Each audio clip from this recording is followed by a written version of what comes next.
The right to offend is not some pesky little part of freedom of speech that we have to put up with. It is the heart and soul and lungs of freedom of speech.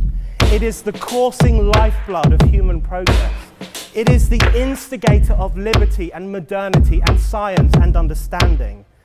What a laughing stock today's student leaders are, that they can so casually dismiss the right to be offensive without realizing that their lovely, enlightened lives are the gift of individuals who gave offense. Offensiveness is not just something we have to begrudgingly accept. Offensiveness is the motor of human progress. Now broadcasting from the Right to Offend Media Studios in sunny South Florida, bringing you the latest in politics, current events, art, and pop culture. This is the Whitfield Report Live with Sam Whitfield. But giving offense is good.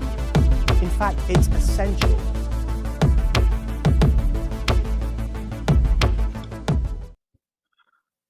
Well, good afternoon, ladies and gentlemen.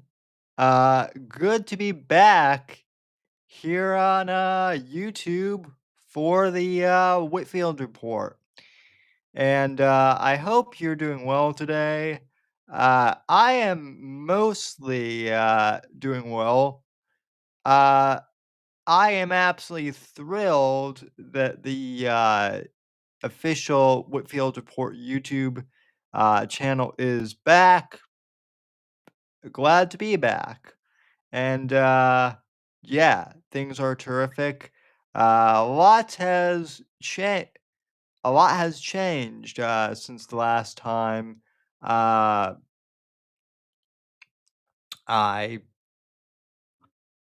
spoke to some of you. It's been quite a while, but at any rate, like I said, mostly happy to be here. All of the links to support the show are in the show notes and in the description on YouTube. And we'll be, doing a more official, back to YouTube show tomorrow.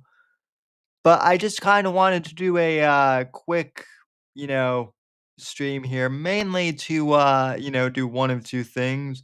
One, I just wanted to kind of test and, make sure that I still had live streaming on this channel. And looks like things in, the live studio have changed a bit since I, was last on here.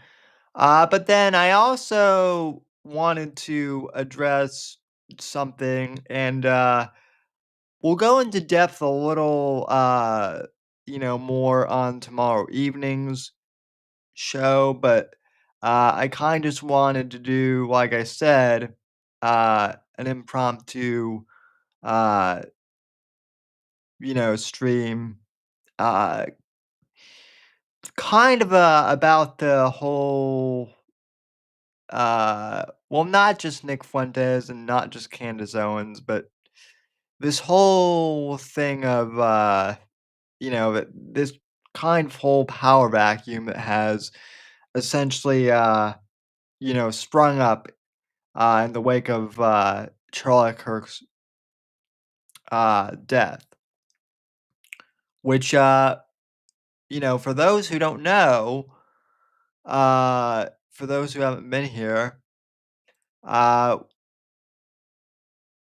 we covered Charlie Kirk's passing the night that it happened. It happened on a Wednesday, which is the usual time when we go live for the Whitfield Report, usually on Rumble.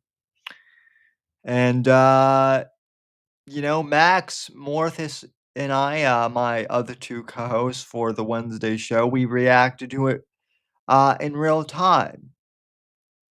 And I'm gonna be honest. Uh, losing Charlie Kirk, to say it was a blow to all of us, I think is an understatement.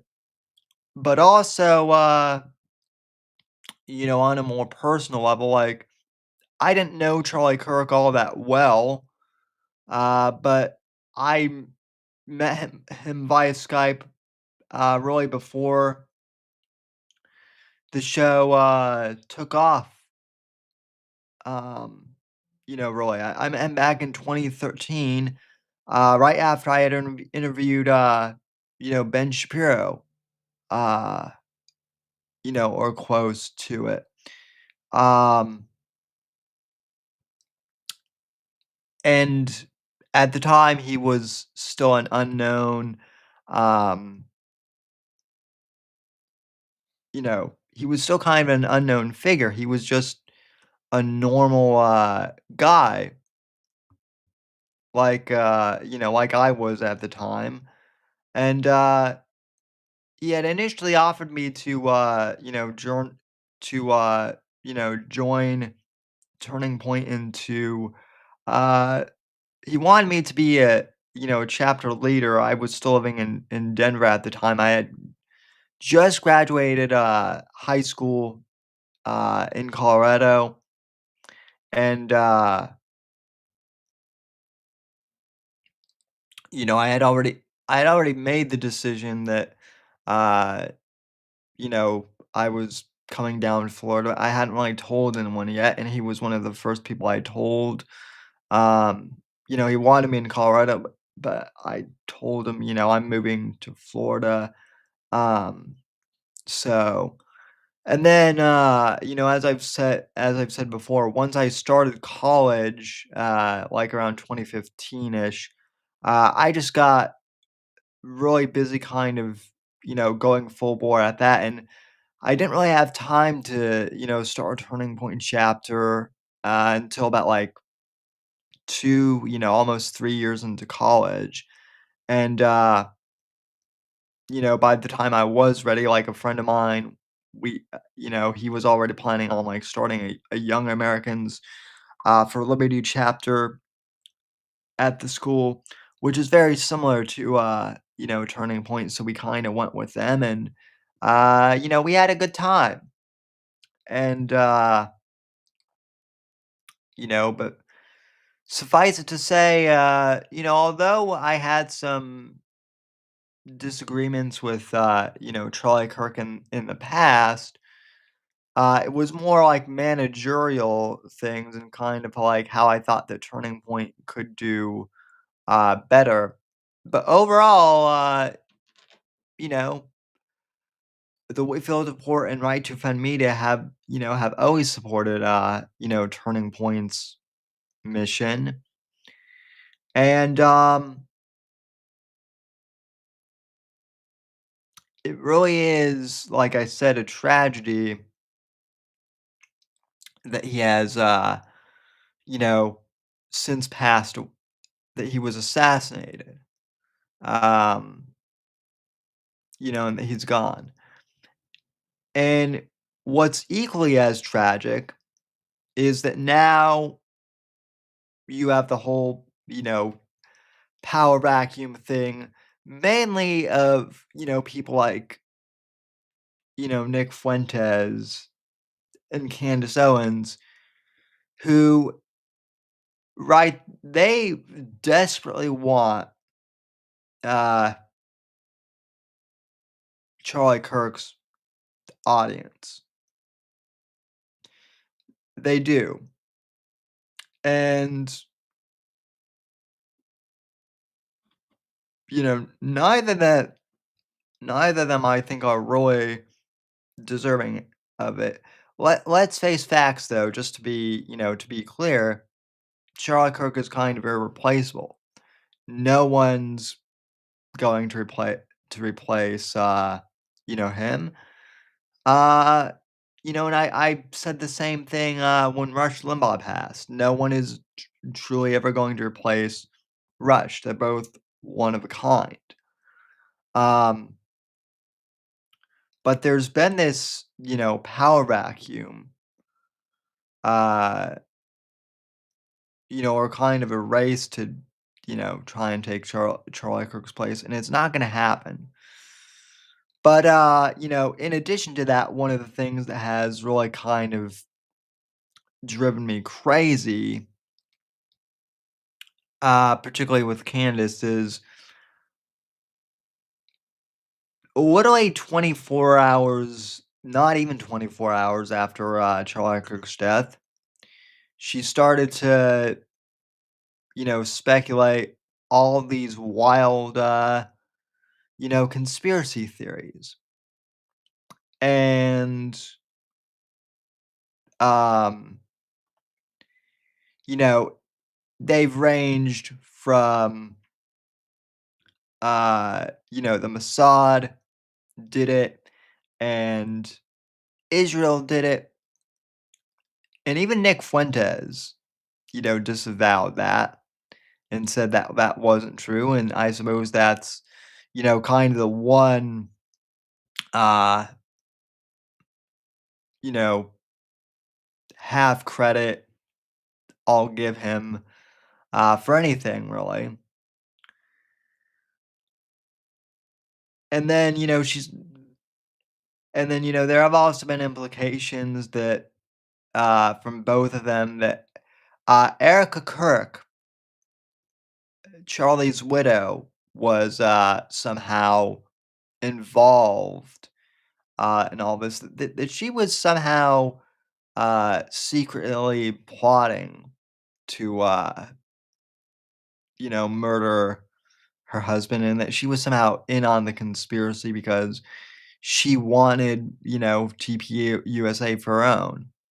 And that's something that, the conspiracy theorists and the woke right, really, as I'm calling them, that's something they ran with. And not only is there not any evidence for that, ladies and gentlemen, there's no really good motivation, um, in my mind, right? Like, what would possibly be Erica Kirk's motivation to, um, have her husband assassinated? What possible, motive is there? It just doesn't make any sense, right? But the so there's kind of in this whole rift, among the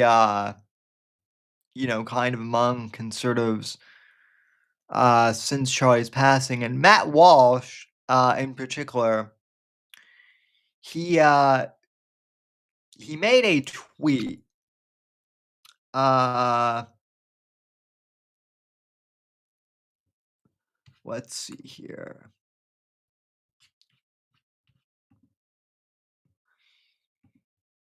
Matt Walsh made a tweet back on September 10th. So the day that Charlie Kirk was killed, in fact, Matt Walsh makes the following tweet here, which I want to read, which is: the entire right has to band together. Enough of this infighting bullshit. We are up against demonic forces from the pit of hell. They're killing us in our churches. They tried to kill our president. They tried to kill Charlie, one of our greatest advocates. Put the personal squabbles aside. Now is not the time. This is existential. A fight for our own existence and the existence of our own country. And Milo here has the best tweet. Agreed, except for Nick Fuentes, which I retweeted. And he's absolutely right. I want to go ahead and read you my tweet that I made on this just this morning. I quote tweeted, Matt Walsh here and said, except that Nick Fuentes and Candace Owens are both left-wing subversives, probably planted by the DNC to make actual conservatives look good. Now, real quick here, folks, on the outset, I want to say I don't really have like any concrete evidence for that. But as Candace and Nick like to say about Israel and everything else, I'm just asking questions, right? I'm just asking questions as to whether or not, their DNC plans. Sure seems like it because both of them say everything that,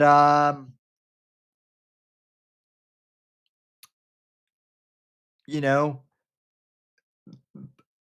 Nick Fuentes and Candace Owens are both basically the basically like the cartoonish character types that the left, you know, love to try and characterize Rush Limbaugh as, right? Nick has, literally said that Hitler was based and that he would like to be Hitler 1, 2, 3, and 4. He said that in his debate with Mr. Medicare. Um, and I know, his fans will say, oh, he was just being, you know, irony. But the thing with it is Nick has said stuff with a dead, straight on face. And then, he said, oh, just, that's just irony, bro. And, I want to, let me see if I can pull this up here.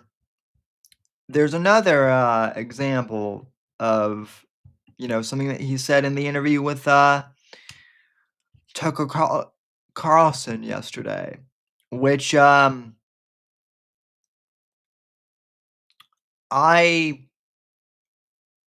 didn't watch the full interview, but he, um, I watched chunks of it. Here's here's a clip from, um, Tucker's interview with Nick Fuentes last night. And this is really, as I tweeted last night, this is really where I've lost massive respect for, uh, Tucker. Um, as I said in this post here last night, any respect I might have had for Tucker's nearly gone. That's the tweet. And yeah, then here, Nick Fuentes admits he is a fan of Joseph Stalin.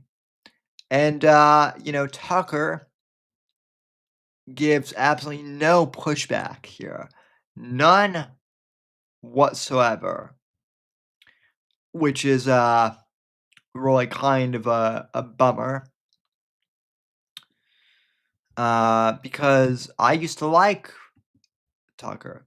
But anyway, let's play this, shall we? Like mid-December, late December. It's actually funny. It was December 18th. I remember because that's an important date to me. Why? And it's Joseph Stalin's birthday. Oh. I'm a fan. You're a fan of Stalin's. Mm-hmm. Always an admirer. But we don't need to go into that. I guess. Like, well, that's okay. Let's get back. We'll circle back to that. It was like mid-December. Yeah, so Tucker just said, Tucker takes a play out of, Jen Psaki's playbook and says, "Oh, you're a fan of Stalin? Okay, we'll circle back to that, Nick. If I'm in Tucker's position, that's immediately where I go, Wait, you're a fan of Stalin? Tell me more. Like, why do you like Stalin? I thought Tucker was supposed to get, to be like a major investigative journalist there. I thought that's what you were, Tucker. And I guess not though. Um, so uh yeah. Oh, by the way, hey Pygris, well, long story short, my channel got reinstated, buddy. So, yes, I am still around. Uh Technically, I guess the channel is risen from the dead. Uh but I never left. I was just in YouTube exile for the past couple years. I'm gonna do a more full show tomorrow night, as I usually do, but this is just kind of like an impromptu one,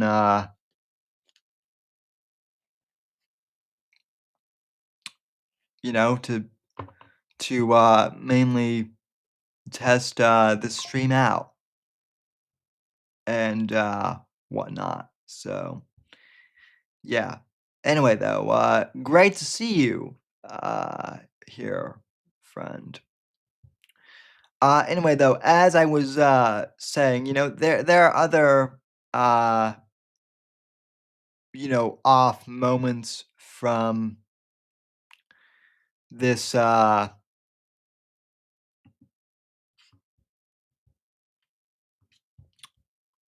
interview here. Let's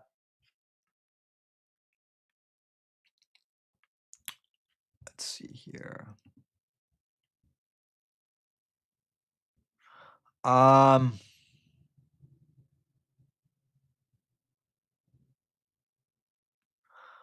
yeah, and then Tucker himself says stuff that's pretty off color, like he hates Christian Zionists, of which Charlie Jewish. could be They're considered one of them, I guess. Now,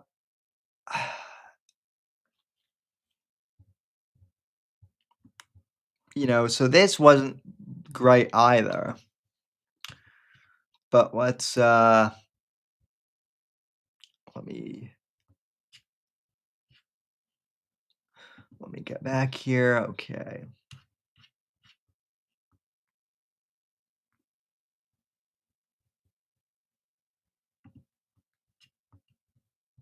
How do you explain Mike Huckabee, Ted Cruz, and there are a lot like that. John Bolton. I mean, I've known them all. George W. Bush, like Karl Rove. I mean, all people I know personally who I've seen like be seized by this brain virus, and they're not Jewish.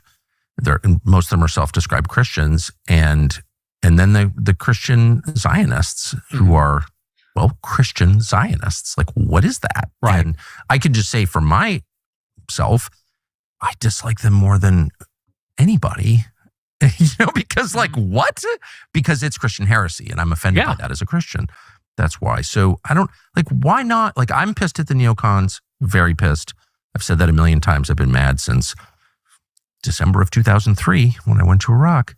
And so like I went and asked straightforward questions to Ted Cruz, because that seemed like there's a sitting senator who's like serving for Israel by his own description. He seemed like a worthy target. I'm not going after MTG, who's like the most sincere like, why not go after Ted Cruz? I don't understand. So, okay. I don't like the neocons either. I don't think that there are very many people who do. And I'm an America first, but to say that the Christian Zionists are somehow worse than the radical Islamists, no, I'm sorry, that's not. No. Just know. And this again is where Tucker loses me. Brandon Tatum, I tweeted this, I retweeted this last night. Tucker is literally calling Charlie a heretic, whom he despised, who also had a mind virus. Charlie Kirk was a Christian Zionist. This is disgusting. Let's see. Yeah. And Fuentes is a Trump hater and an anti-Semite. I mean, I guess, there is the argument to be made that, when Tucker was interviewing him, he was just allowing Nick to, to kind of like hang himself to expose his own idiocy to people.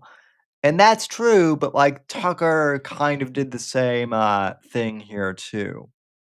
So, I don't know if Tucker's too by himself. I mean, we know now he takes money from Qatar, and that's who's funding him. Like, he wants to talk about like, oh, conservative Christian Zionism is bad. Like, I've been accused of being funded by by Israel, by some anti-Semites or something, right? And like, I only have what 800. I mean, I had 840 subscribers when the channel was banned or something like that, and I think now I got, I only have like 830 subscribers on YouTube, and like a couple thousand Spotify and Apple Podcast, you know, followers. Like, I'm not doing bad for numbers. I've got a decent, Twitter following, but still, like, I'm not the guy who's being propped up by, Israel, right? And why is it always them? Like, nobody bats an eye when you mention that, like, Tucker is funded by Qatar. Now, though, this might, be the case. And also, who's backing Fuentes? That's what I want to know. Who's backing him?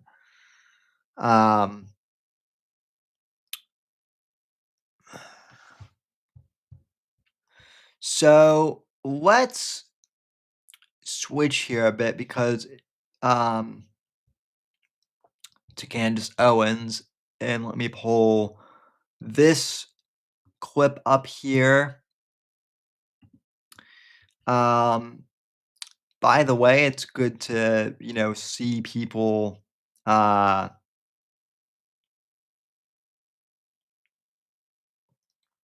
in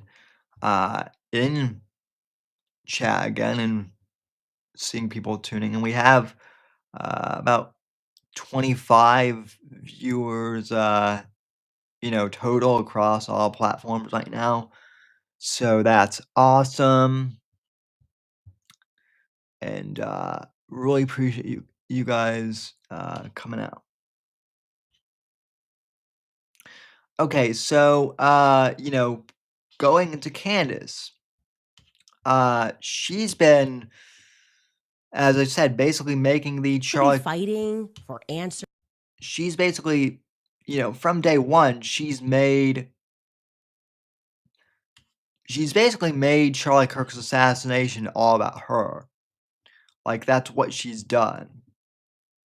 And so, like I said, she's had every single conspiracy theory, ranging from, the Mossad did it to,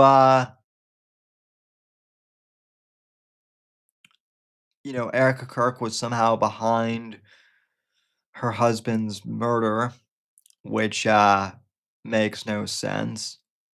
and is ridiculous. Um, so let's take a look at some of her nonsense here. Again, she's making this all about herself.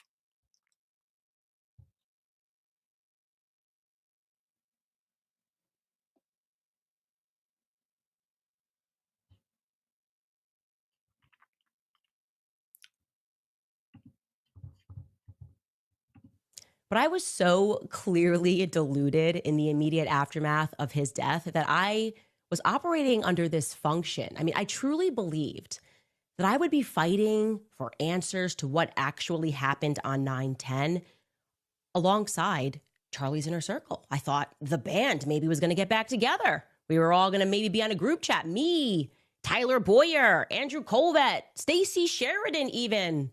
If you're wondering who Stacey Sheridan is, by the way, she's the one who's holding the camera when Charlie's casket is being escorted off of Air Force Two. She's like the chief money person, essentially, at Turning Point USA. She was brought in to reel in the big donors. I remember exactly when that happened. All of those people, by the way, were actually brought in by Tyler Boyer. He's a very important character in the story, but we're going to get into all of that tomorrow. The point that I'm making here is that I had assumed, clearly wrongly, that we'd all maybe be on a group chat community. By the way, I've interacted with Tyler Boyer. Great guy. Can't say anything bad about him, honestly. You know, people have asked me why Tyler Boyer wasn't the one to take over, Turning Point USA. Why was Erica Kirk that took over Turning Point USA instead of Tyler Boyer? And I don't know, the easiest answer I can come up with. I haven't, talked to Turning Point people in years, who are still there. Apparently neither has Candace. But, the easiest answer as to why, Erica Kirk took over for, Turning Point is that's what Charlie wanted. I know. Shocking, right? In the event of his passing, like, Charlie wanted his wife to take over. And they're all, there are conspiracy theories about that. Like, that's the thing with these people. The conspiracy theories are never ending. But yeah, I mean, Tyler Boyer is, as far as I've always known him, has always been more of like a behind the scenes, guy. Like, yeah, he's a public, he is a public figure, but he's more of the day-to-day guy. He was when, Charlie was alive, and he still is now, I'm assuming. So, yeah, these theories are all ridiculous. Raising hell and demanding answers from the feds, from the police, from the White House, even. Certainly, at the very least, pointing out the very many holes in this story.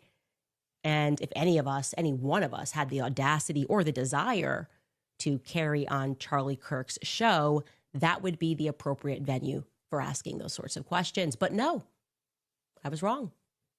Silence. Silence is what we were met with. In fact, I am told that these people believe the official narrative. Lone shooter. No one else involved. Just a crazy guy with too many pronouns in his bio. Hey, 1963 called and they want their narrative back. All that's missing from the story is a grassy knoll, right? Just need a grassy knoll. Why is it, okay, why is it, Candace, that everything has to be conspiracy theory? Right? I get it. Supposedly you're mourning Charlie Kirk, although now it seems like, you're just using his passing to further your own, agenda. But, let's say you are sincere. Like, I get it. Grief does crazy things. But the FBI, let's be clear about this. Like, Kash Patel and Dan Bongino, the people who run the FBI, are literally like MAGA guys, right? So there's no left wing, deep state, within the FBI, like secretly trying to cover up Charlie Kirk's death, or at least there doesn't seem to be any evidence you've provided isn't really like it's all speculative, right? Like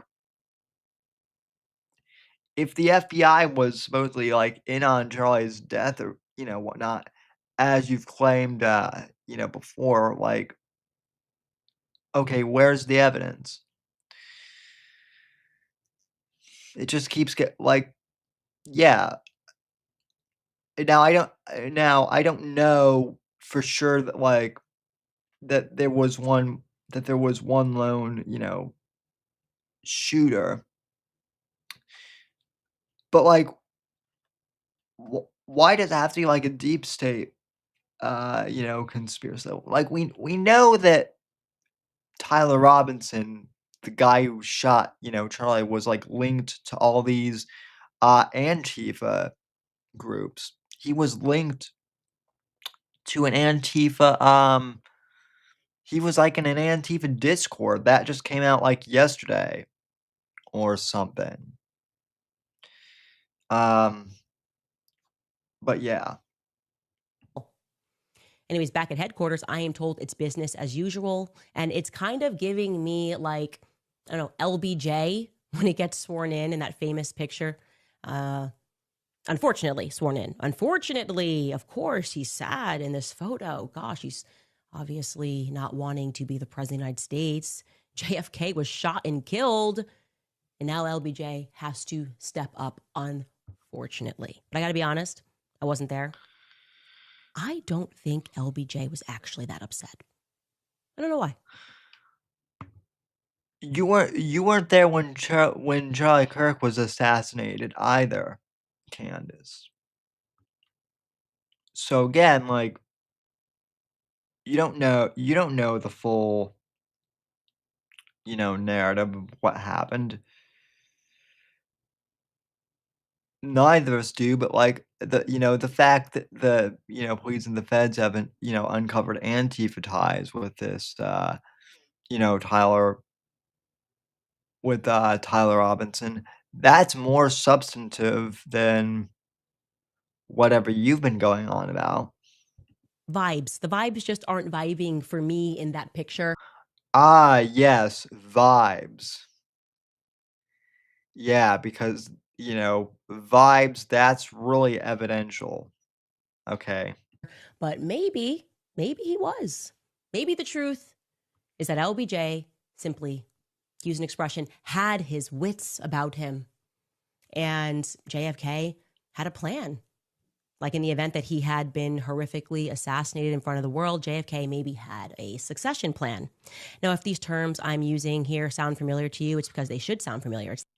I mean, yeah, Candace, that's kind of how the presidency and the vice presidency works, right? Like if the president gets assassinated or not even assassinated, but if the VP is, I mean, if the president is incapacitated and cannot do the job as president of the United States, then yeah, like that's literally when the VP is like supposed to step in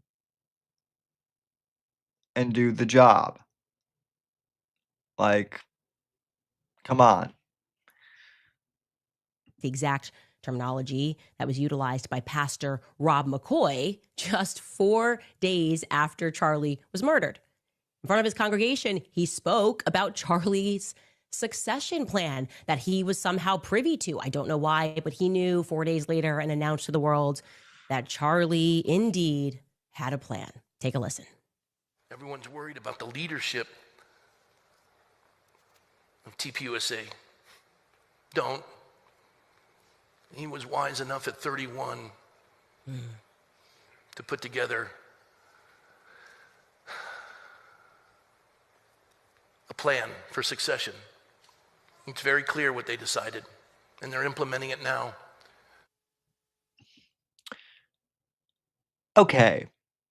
Why is that, Candace?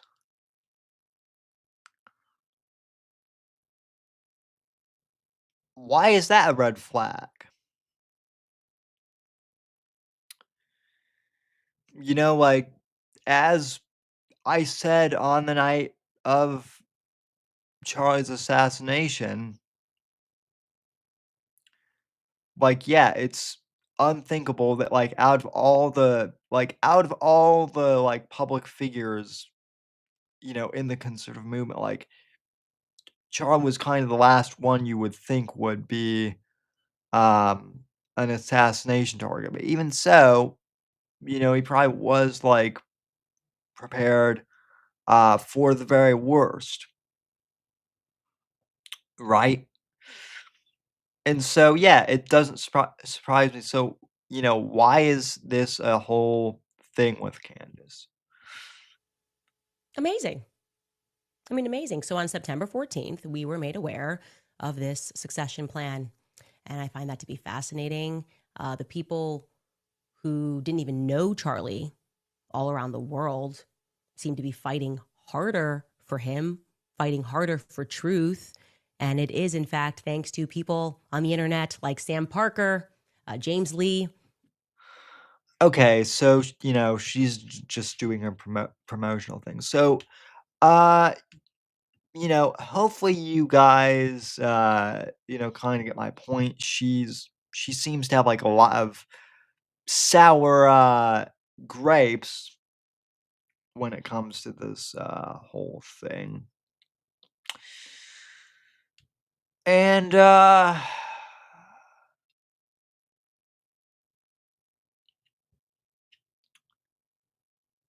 yeah. All right, let's go over to another clip. So we've talked a bit about you know, Fuentes, who is kind of a bad faith actor. There is one more kind of compilation though I want to play here, that while we're kind of looking at Twitter videos, that I want to take a look at here. So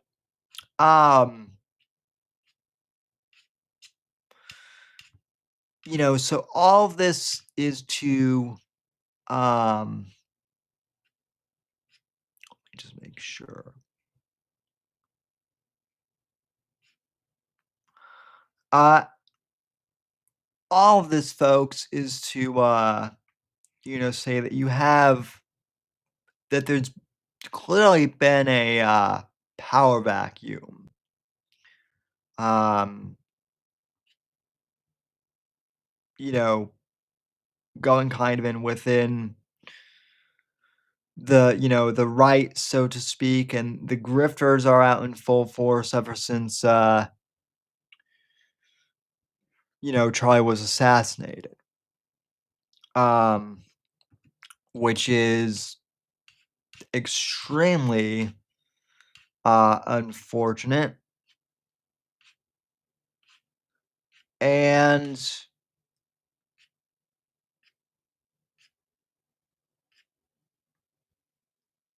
let's see here.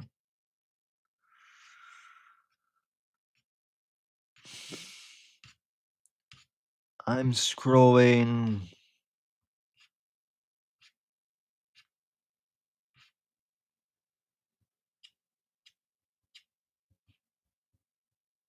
Okay. Maybe it's.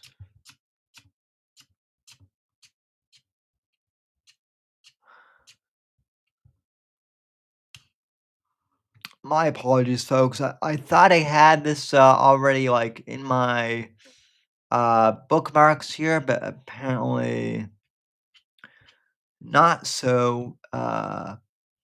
Bear with me here. Actually, let me take a quick break, real quick, and we'll be right back. Actually.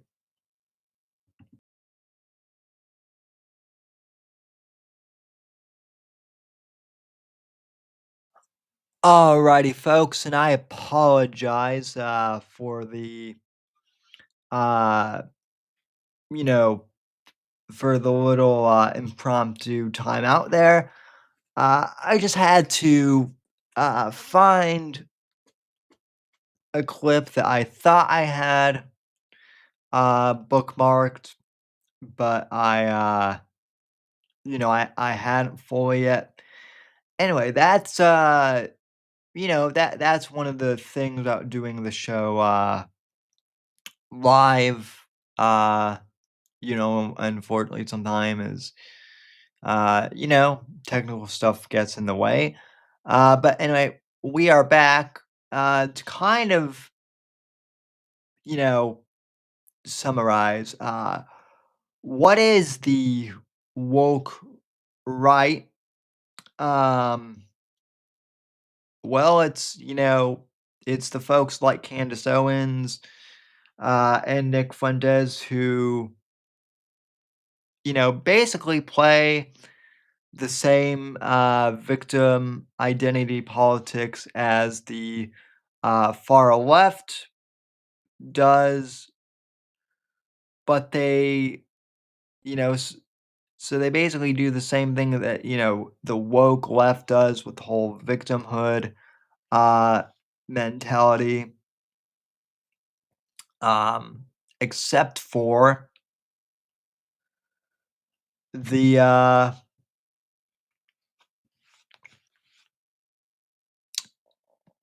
except that they like to make complaints about like you know, instead of like Mao possibly, not being so bad as the left has claimed, or, the left thinks that Stalin is pretty based, they say things like, oh, well, Hitler wasn't such a bad guy, or, stuff like that. A lot of them want reparations for, white people, and they have that whole victim mentality too. Just a lot, and there's a whole compilation on kind of what the woke right is that someone put together, and I think yeah. Um oh shoot, what up, Basic? Uh Good to see you too, man. Yeah. Yeah, my it's been a while, dude. Like I said at the beginning of the show, the channel just got reinstated. Uh, you know, for the viewers, Basic says, Sam, I saw you streaming with the hairy dude on X. I'm assuming that that's Max that you've seen. Um, yeah, yeah, you've probably seen Max. So yeah, he'll be on the Wednesday show tomorrow. This is just kind of like an impromptu test show to kind of make sure that the streaming thing already works. And yeah. So yeah, good to see you too. But yeah, come by tomorrow, 10 p.m. That's when we'll be doing the actual, Wednesday night show. So should be good to get the crew back together. And yeah, Pikers is absolutely right. Yeah, I would agree that the woke right includes the Matt Walsh types, Pikers. You're absolutely right about that. Anyway, though, there is a compilation. Rather than me trying to explain what the woke right is, let's just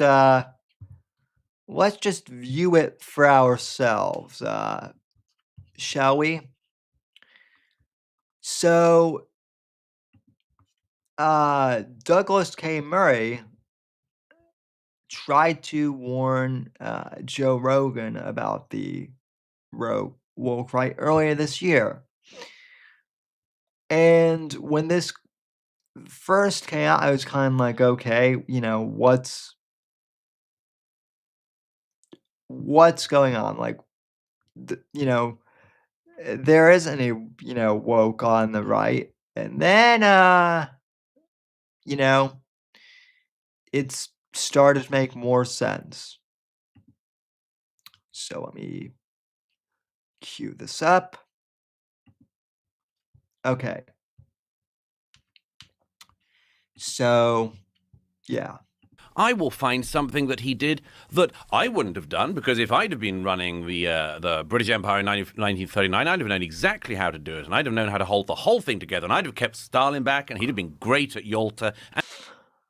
Okay, so one of the things that like these Nick Fuentes and Candace Owens type, they love to demonize Winston Churchill, which is what Douglas Murray is talking about here. So Churchill bad, but Hitler good, is an example of kind of this mindset that's gone on, which is, again, totally bizarre. And this is... But I don't think anybody's saying that. Yeah. And maybe I'm being a little hyperbolic, maybe. But I told him, maybe trying to provoke him a little bit, that I thought Churchill was the chief villain of the Second World War. Now, he didn't kill the most people. He didn't commit the most atrocities.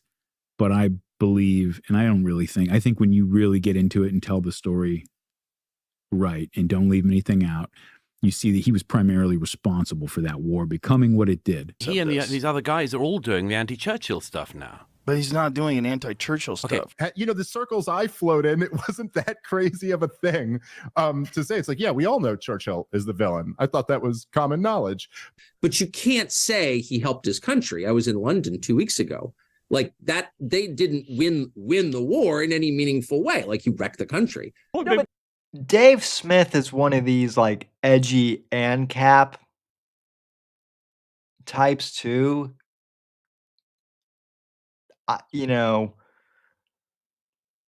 He's like oh boy, this is going to bring back some memories for some of you. Dave Smith, as far as I can tell, is a slightly more organized and more coherent Owen Benjamin. And I know for, some subscribers of the channel, your ears just probably perked up because I covered that clown for, a good portion of this channel's original lifespan, if you're on YouTube. But yeah, like, need I say more? And yeah, like Piker said, yeah, Matt Walsh would definitely be on the woke right too. But let's keep going. The question is like, where's the victory? I don't understand. Like, everyone wants to yell at you for not loving Churchill. Okay, well, show me the victory. Because we've all been so brainwashed by the school system to believe that, oh, look how great things are. Let me ask you about your country. Do you think that your country has become greater since? Has our country become greater since? Absolutely not. Brutal war. Yeah, it was an existential threat because if Germany won, they would have seized Russia. And who knows what the world would look like today. Right. It's hard to say. Worse, better, we have no idea to know, right? World War II was perhaps the greatest catastrophe in human history. And the starting point of any discussion about it must be that of all the possible outcomes that could have resulted from events leading up to the conflict, The one that ended up happening was the worst of all. But there still is just the basic facts that it almost couldn't have gone worse. Sorry, I just have to address that fundamental. You say the outcome of World War II and everything that happened in it was the worst thing that's ever happened, and the worst thing imaginable, worst possible outcome, you said. No. Just about. You said worst possible outcome. Let me give you a much worse possible outcome. Hitler wins. Right. Okay. Sure. So it's not the worst possible outcome. I mean, That's true. Listen, but okay, Hitler. Yes. Okay. I'm not saying you can't dream up a worse outcome. Do you decide to go, hey, what else have we been lied to? Maybe Churchill wasn't a great guy. Maybe Hitler wasn't such a bad guy. Maybe the Holocaust, etc., etc. Nobody And that is is saying that. exactly No what one they're- is saying maybe Hitler wasn't such a You bad are guy. Because I honestly think that Hitler was a good guy based upon my own research, not my public education indoctrination. Some transcribed Hitler speeches in English. Yeah. I was like, oh, this dude's probably racist as shit. He's Well, probably gonna say the N-word every no. right now. I was like, oh my god. He's just very pro-Germany. Like, listen to what he's talking about, and it's like, fuck, this sounds like the problems we're having today. Like, he was trying to like encourage community, encourage, you know, family values, remove the perversion. You know, he wanted to do this. Dan Bilzerian is, you know, like, how did that guy even get lumped in with it, right? The Hodge twins, I usually like them, but lately, yeah. Still morals. I mean, was he a good guy or not? I don't fucking know. I wasn't there, but I was told that he is the worst guy in the fucking history of the world, and that's for sure not true. Hitler was awesome. Hitler was right, and the Holocaust didn't happen. I like Hitler. I do not. The Holocaust is not what happened. Let's look at the facts of that. And Hitler has a lot of redeeming qualities. By the way, like, Kanye, okay, to be fair, Kanye West has gone, like, back and forth, like, I mean, come on. Like, Kanye West, he's not, I don't even want to say he's woke or based or anything like that. Like, Kanye West is just like a clear schizo. The one thing that was funny about that whole about this, you know, interview that he did with Alex Jones, though, is that, like, that was the first time, like, in human history, I think, that CNN was, like, defending Alex Jones. I think that's, like, the one and only time I've seen CNN, like, defending Alex Jones as, like, well, you know, Jones pushed back and he actually wasn't the craziest guy in the room. And by the way, I still think Jones is a bit crazy too, but that's another topic for another time. She said something along the lines of, oh yeah, 6 million Jews died in the Holocaust. And I was like, oh my God, bro, here we fucking. I'm just so sick of hearing that, you know, you playing along with something that you just know. Oh yeah, Fresh and Fit, the you know, the women abusing you know, pickup artist you know, crew. And yeah, this Jake Shields guy, I've never heard him. I've heard of him, but he sounds, you know, everything I've seen of him on Twitter, he just seems like an utter piece of shit. So yeah, we don't, you know, I think that's a pretty good you know, thing of what's going on now. Dinesh D'Souza, who I've long admired, he does a really good you know, take on kind of explaining what the woke right is too. And yeah.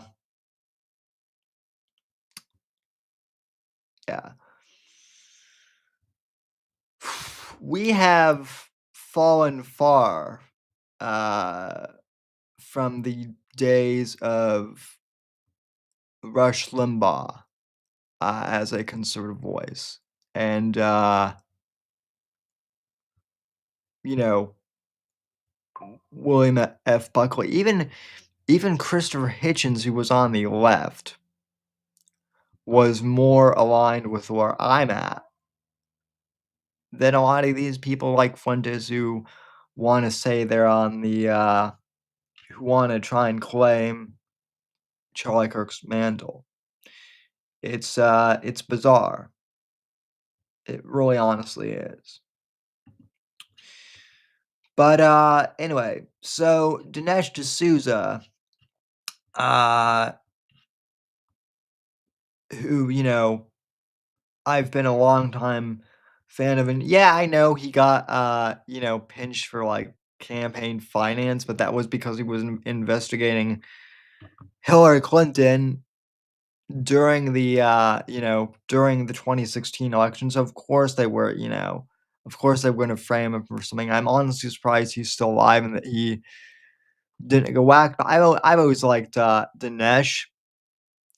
He tried to be the kind of the bridge between like the more establishment like National Review conservative and the new Trump conservatives, and the National Review crowd, they kind of hung Dinesh out to dry, but I've always liked him. So he has a good take on the Tucker Carlson and the Candace Owen types specifically here, and how things have gone woke. So let me pull this up real quick and get this over here a bit. Okay. So we'll kind of end the show on this clip, because it's kind of like a really good summary of everything that we've discussed. So, continuing on.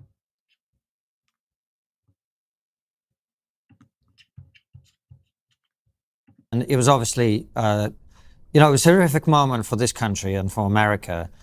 But actually, just globally, I thought it was just a horrific moment for the world. And seeing that happen to a father of two young children, simply being killed because of his political views, that was absolutely shocking.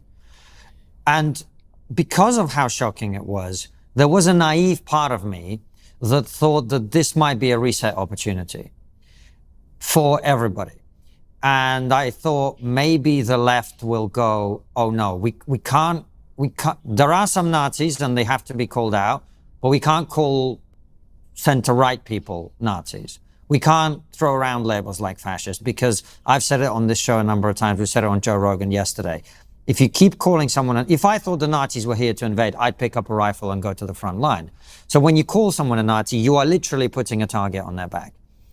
And I also thought it might be a moment in which is absolutely true, by the way. And I want to be clear, like I've criticized people like, Fuentes and Candace Owens.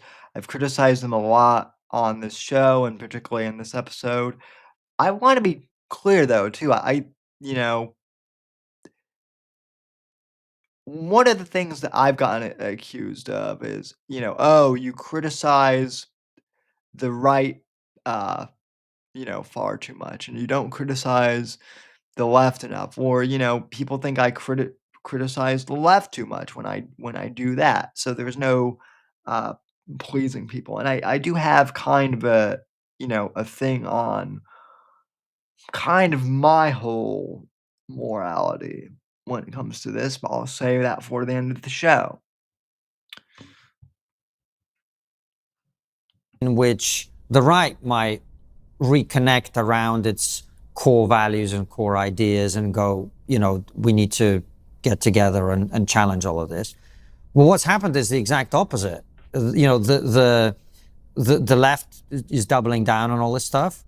And on the right, you now have these very fringe voices who are saying, a foreign country assassinated Charlie Kirk and making up stuff about planes that left before the assassination that proved that all of this crazy stuff. You've been quite outspoken about all of that. Talk to us about this whole thing.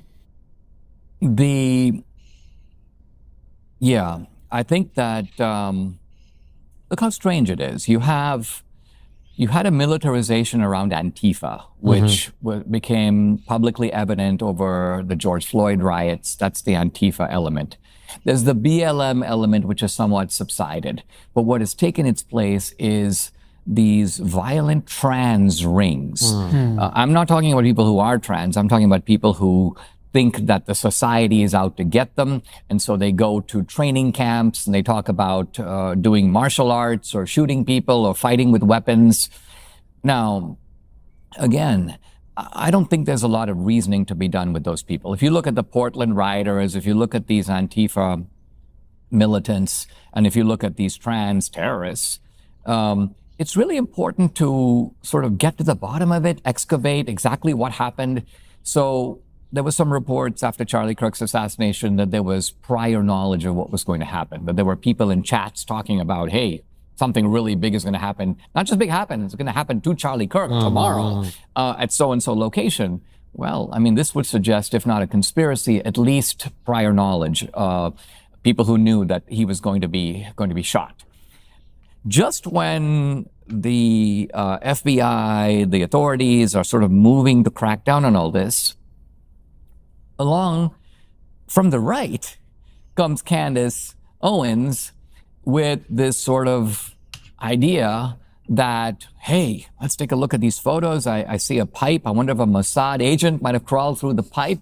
I mean, stuff that is just absolutely crazy. Now, again, if she were to produce some substantial evidence, a single reliable fact that, let's just say, contravenes the government's theory, and she says it couldn't have been that because take a look at this. But the investigative style, although I admit it's from a certain point of view, it's like irresistible to watch because it's like listening to a well-trained philosopher who has completely lost his mind and is now in an asylum and is giving you crazy discourse, but it's crazy discourse that is embedded with witticisms and all kinds of, and you're like, you can't turn away from it from a certain point. Candace is actually quite magnetic in the way she presents information, and she has a style, it's an intellectual striptease, because she never puts her cards out and goes, here's what I got. She goes, okay, well, I got something. Let me show you something. Yeah, and that's exactly what Candace has done. You know, as I played in that clip earlier, right? Like, she says stuff like, well, isn't it strange that this pastor knew about Charlie Kirk's like succession plan? Isn't it strange that Erica Kirk is taking over Turning Point USA and not Tyler Boyer? You know, so she's doing that whole thing where she's making accusations in the guise of questions and trying, basically she's doing what I do, except like I write thrillers, right? I write political thrillers, and my thrillers are fiction, right? They have, they are based in fact somewhat, but they are largely fictional. Like, she's trying to make a thriller, though, out of like actual real news, which is totally, bizarre. So yeah, Dinesh is spot on here. Then, more to come tomorrow and more to come the day after that.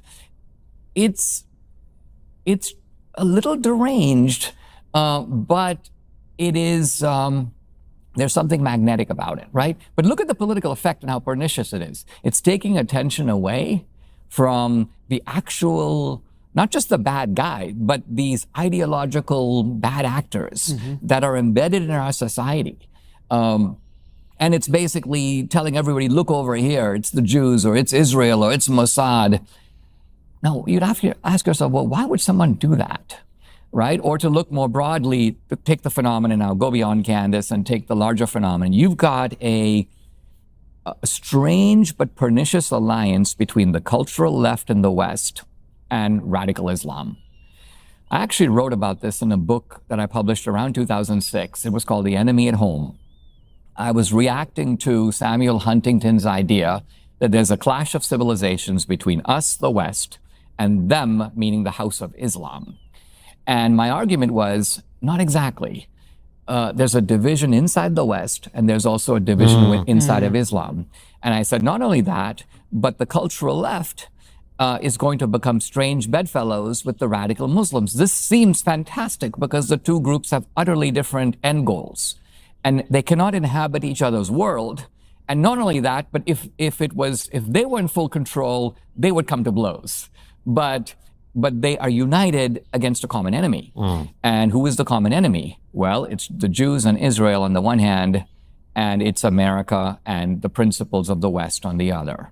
So it would seem natural, unavoidable, that Jews and Christians, America and Israel should come closer together in recognition of this obvious, nefarious alliance. Let's call it, my film, The Dragon's Pride. This is like the devil's platoon.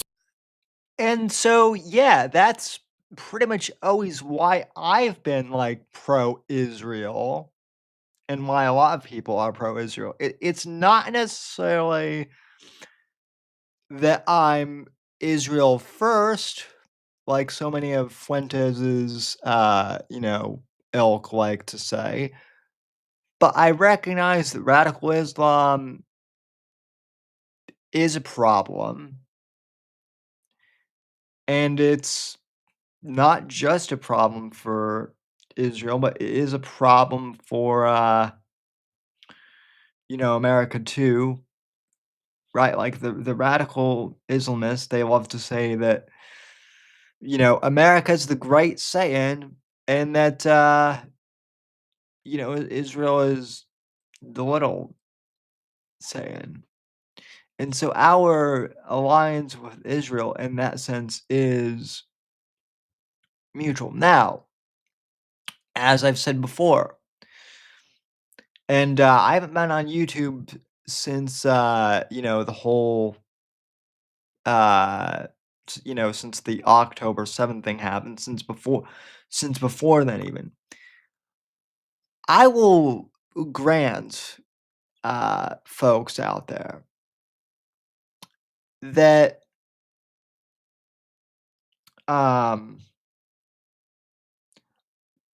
certainly I think you can criticize Benjamin Netanyahu individually, right? And you can criticize his administration for these bombings in Gaza and whatnot, and maybe he, rushed, maybe rushed in a little, full force bit, all that. There's alleged corruption around Bibi, all that. Okay, I'm fine with. You can criticize individuals, right? But the moment you start to criticize Israel or Palestine or in one of these groups as the Jews, or the Muslims. When I criticize Islam, by the way, I'm criticizing radical Islam, fundamental Islam.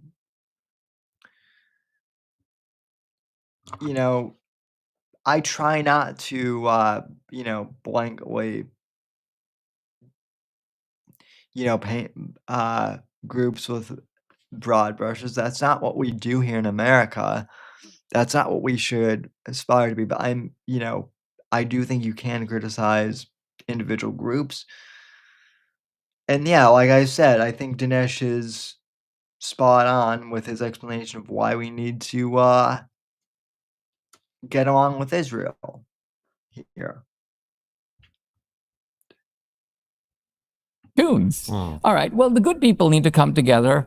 So I can understand why the left is doing what it does, because it is an ideological war against the Jews and Israel, no less than against Christians and the West. What I don't understand is this movement on the right that is attempting to sever our connection with Israel, and I think in the process undermining Trump, undermining MAGA, undermining America's national interests, undermining the foundations of the West, which are Athens and Jerusalem. But on top of all of that, strengthening radical Islam and strengthening the cultural left. Hang on, but you say you don't understand. Let me push back on that. I think it's relatively simple to understand, Dinesh. How so? If you go along this way of like, the left have done this, they've done all these egregious things, these tactics to silence and destroy, to play identity politics, to say if you're white and male, you're bottom of the oppression pyramid, which means you're far less likely to get a job, far less likely to progress. It becomes socially acceptable, let's be honest, to demonize you, particularly if you're blue collar and white and male. You automatically become thick, stupid and racist. Then why wouldn't you start to tribalize?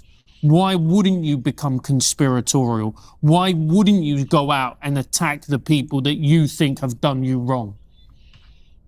Absolutely right. So I do not blame the fractured, dislocated, angry young people who are responding in just the way that you say. I know why they're doing that.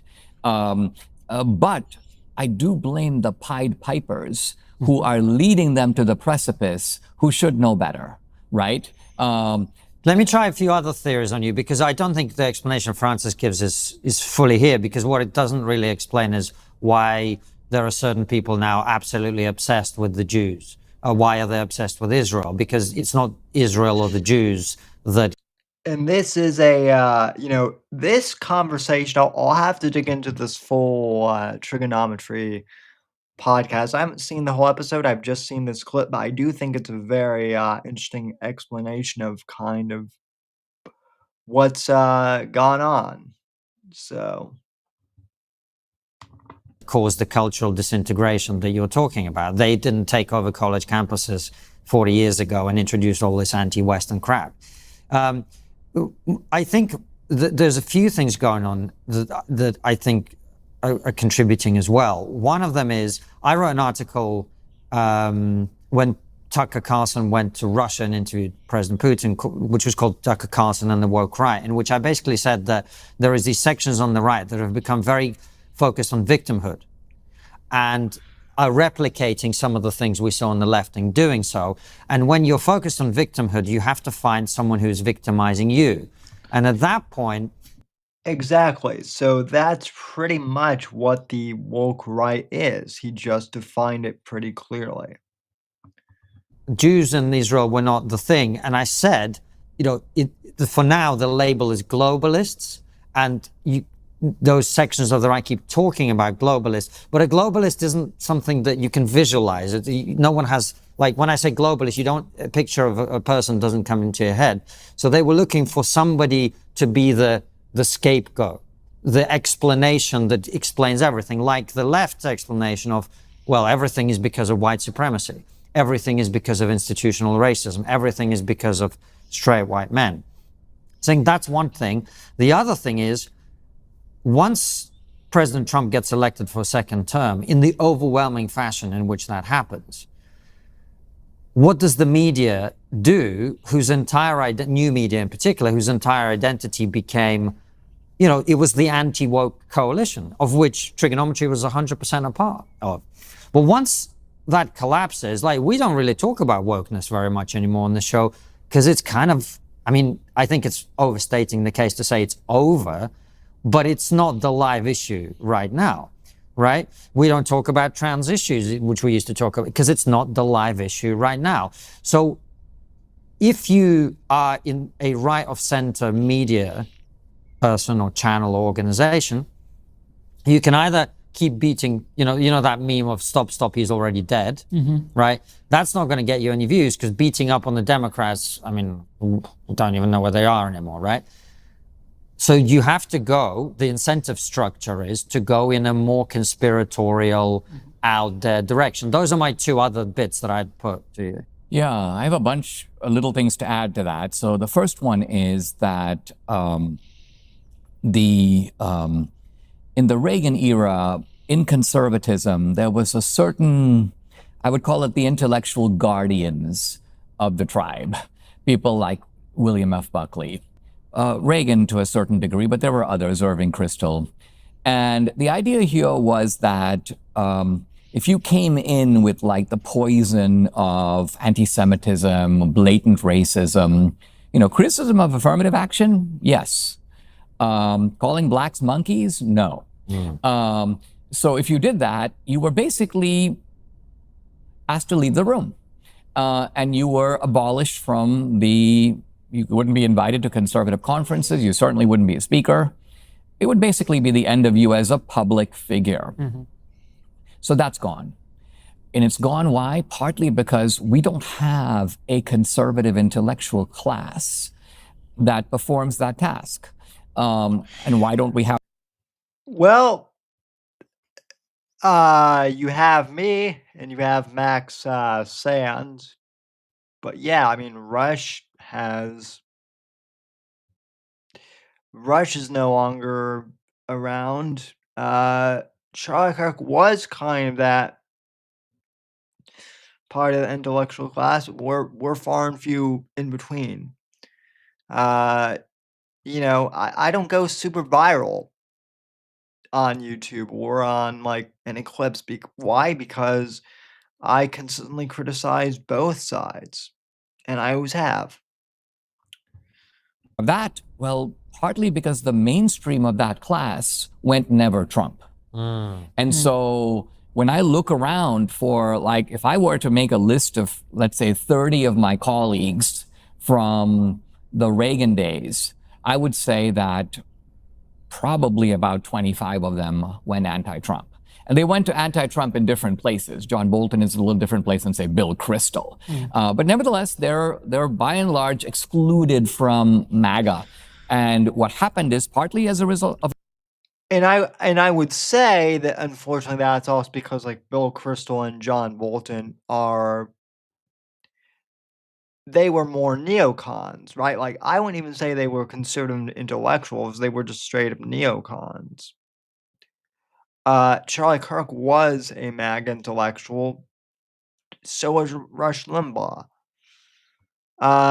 So is Michael Savage. Actually, he is one I would say is still around. Now, Michael Savage at this point is more canceled than I am, actually, which is, wild. Although, I hope that Savage has his YouTube channel back. I'll have to check that out, maybe. A cultural shift. MAGA produces a new type of pundit who is not. I mean, think of the distance between, say, Irving Kristol and Tucker Carlson. Tucker doesn't even purport to be knowledgeable about anything, right? So as a result, what Tucker says is, I will develop a ventriloquist style. I have strong opinions, but I don't want to defend any of them. So I will set up a structure in which I bring in sources, often rather dubious sources, people you've never heard of. The nun with the mustache, some disgraced academic. And what I'll do is I will ask sort of leading questions in which is embedded an answer, my answer, but framed as a question. You then will blurt out the obvious implications of the question, giving me the answer I expected, but I will pretend to be thunderstruck by it. It's an epiphany. It's a new revelation.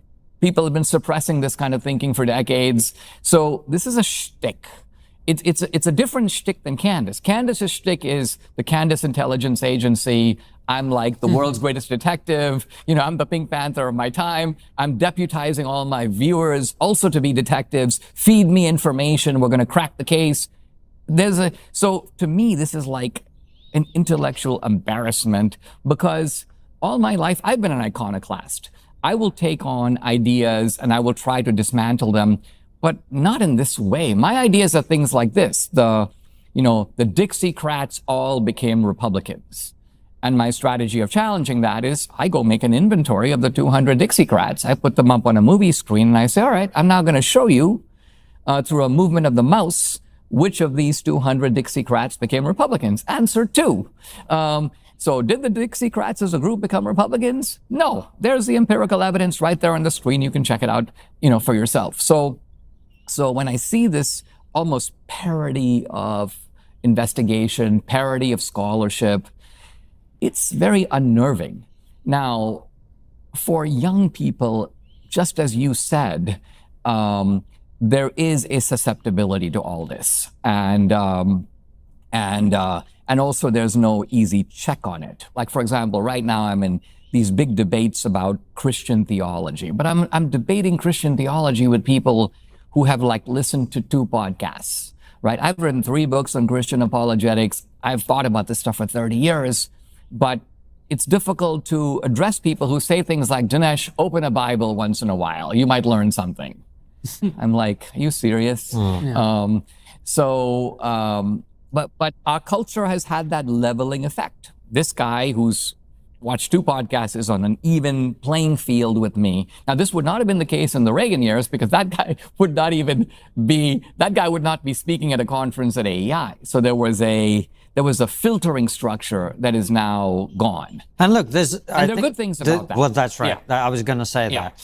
And I know you've tried to debate Tuck, and this is one of the other things that I do find strange because, with some notable exceptions, quite a lot of these people don't engage in what used to happen, which is you come together and you have these debates and discussions. But now I think the economic incentives aren't there. You don't need to do that. Like, if you're Candace, you just do your show and you make millions of dollars talking about how someone you used to call your friend, denigrating his legacy, in my opinion, and all of that. But you don't need to go and engage in a debate. There's nothing to gain, really, right? And so everything gets siloed. Something we've learned. Very sad but true. But that's kind of the whole, I guess, a good summary of kind of what the whole woke right is. Now, to kind of conclude this whole thing, ladies and gentlemen, let me just say here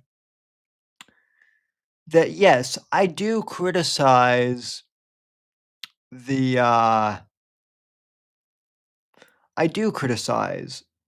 right a lot. Sometimes more than the left. Why?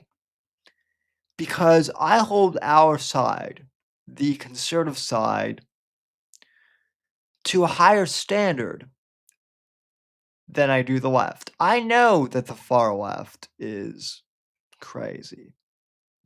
We know they're insane. We know they're woke. None of that surprises any of us.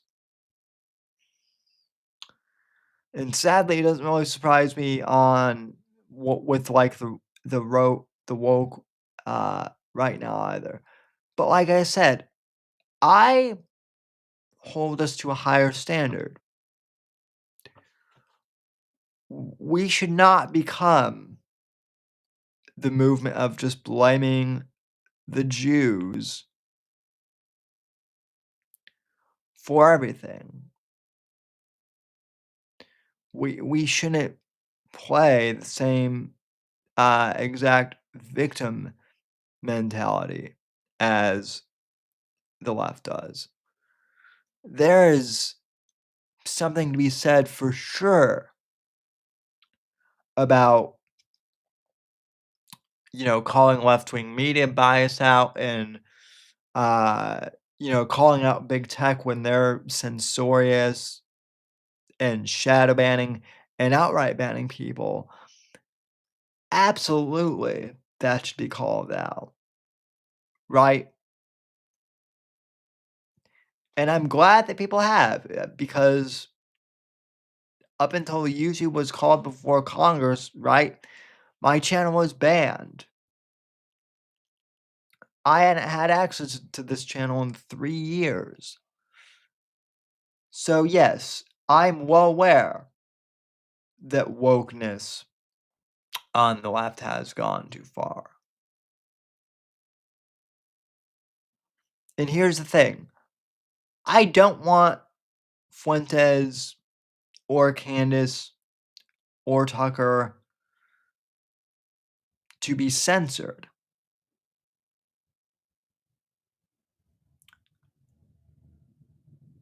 I don't want any of these people to be censored. What I don't want to have what I don't want to have happen either is that they be invited in with, good faith when they clearly have put no good faith towards any of us. Right? Nick Fuentes is a bad faith actor. Like, a lots of people think he was the reason, lots of people think that him and, the Groypers were one of the reasons why the channel got struck down initially in the first place. And they might be right. So, suffice it to say, I just don't want bad faith actors in the conservative movement. I want people who are going to, for sure, add intellectual diversity and make good arguments, but yeah, none of these smarmy bad faith actors. That's it. That's all I want. I just don't want bad faith actors in the conservative movement who are left-wing plants. And as far as I can tell, certainly that's what Fuentes is. And it's looking pretty much like Candace and Tucker are going in the same direction. But anyway, folks, that'll just about do it for today's show. I want to thank you all so very much for tuning in to this impromptu broadcast. We'll be back tomorrow evening at 10 p.m. Eastern for kind of the revival of the Whitfield Report Wednesday on YouTube. And Max and Morthis will be joining me. Should be a pretty fun show. And I want to thank Pikeris and Basic 2897 for popping in chat today. Real appreciate seeing you guys. Appreciate all of you who have tuned in on all the various other platforms. We'll see you tomorrow. I'm Sam Whitfield. And by the way, before I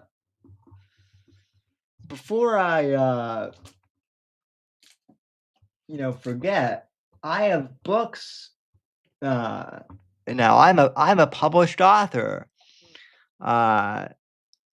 Since the last time I spoke to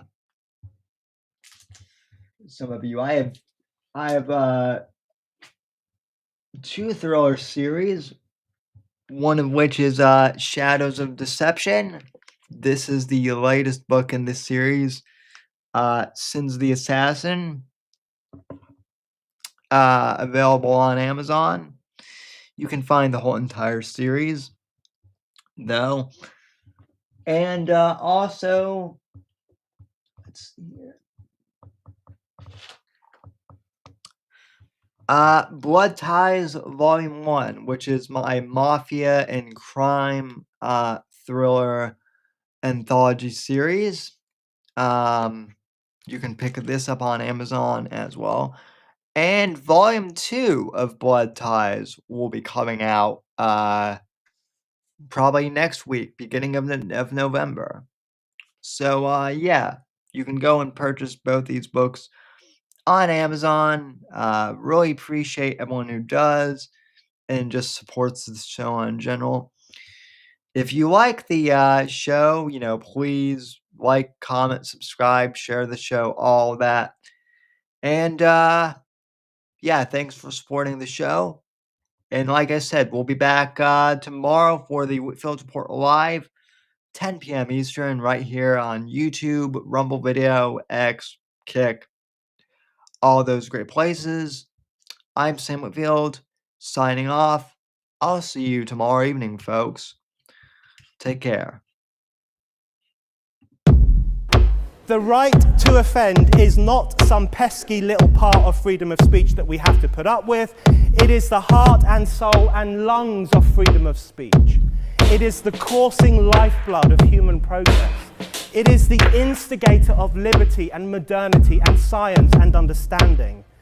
What a laughing stock today's student leaders are, that they can so casually dismiss the right to be offensive without realizing that their lovely, enlightened lives are the gift of individuals who gave offense. Offensiveness is not just something we have to begrudgingly accept. Offensiveness is the motor of human progress. Thank you for watching the Whitfield Report live on the Right to Offend Media Network. Make sure to check out Sam's books on Amazon, Audible, and Kindle. You can follow Sam on X at SamW_NGC and the Right to Offend Media Network at RTO Media. Like, comment, subscribe, and share with your friends. And until next time, God bless, God save this great nation. God, freedom, legacy, in that order.